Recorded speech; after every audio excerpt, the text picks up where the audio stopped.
Metro রেলটা আজকে চালু হলো, কিন্তু 17 তারিখে চালু করার ওনারা উদ্যোগ নিয়েছিলেন। কিন্তু মেট্রো রেলের কিছু দাবি দেওয়ার কারণে এইটা তখন তারা চালু করতে দেন নাই। আমি মনে করি তারা এটা খুব একটা অন্যায় কাজ করেছেন।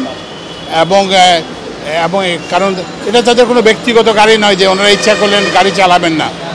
এটা জি, তো এইটা একটা সামাজিক সম্পদ।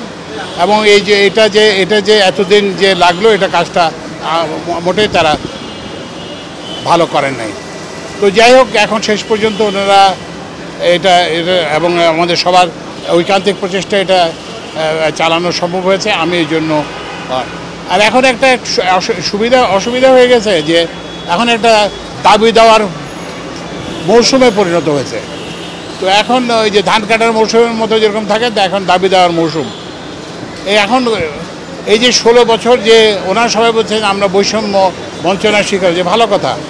তো আপনি অন্তত 16 বছরের বঞ্চনাকে রিড্রেস করার জন্য 16 মাস তো সময় দেবেন, কিন্তু 16 দিনে তো সরকারকে বিব্রত করতে পারেন না।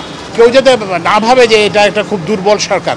মানুষের ছাত্র জনতা রক্ত দিয়ে সরকারকে আনছে, সুতরাং সরকার কিন্তু যে কোনো পদক্ষেপ গ্রহণ করতে করবে না। সরকারের কার্যক্রমকে যারা ব্যাহত করার চেষ্টা করবে, তাদের বিরুদ্ধে আমরা সর্বাত্মক ব্যবস্থা নেব। তো এই জন্য আমরা করব যে এই ধরনের হবে না। আমরা বৈষম্যকে দূর করার জন্য এই সরকার এসছে। সুতরাং আমরা সব দাবি দাওয়ায় আমরা দেখব, কিন্তু আমাদেরকে একটা সময় দিতে হবে এবং এটার অর্থায়ন করতে হবে। কারণ প্রত্যেকটা দাবি দেওয়ায় কিন্তু এটার একটা আর্থিক সংশ্লেষ আছে। তো এইটা টাকাটা কোত্থেকে আসবে সেগুলো আপনাদের চিন্তা করতে হবে। আচ্ছা, সবচেয়ে বড় যেটা সমস্যা, যে আর্থিক যে সংশ্লেষ আসে, এবং সবচেয়ে বড় যে কথাটা সেটা হচ্ছে কোনো অবস্থাতেই জনসেবাকে বিঘ্নিত করা যাবে না। মেট্রো রেলকে আমরা একটা এসেনশিয়াল সার্ভিস হিসেবে ঘোষণা করব, যাতে এটা ইচ্ছা করলেই কেউ এটাকে সার্ভিস ব্যাহত করতে না পারে।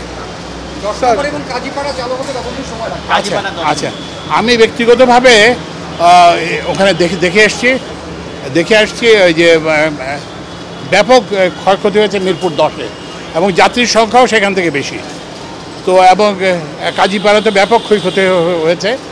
তো এইটা আমরা সেদিন দেখার পরে আমরা একটা নির্দেশ দিয়েছি যে ক্ষয়ক্ষতির পরিমাণ নিরূপণ করা এবং একটা টাইম লাইন তৈরি করা, কত দ্রুত এটা চালু করা যায়।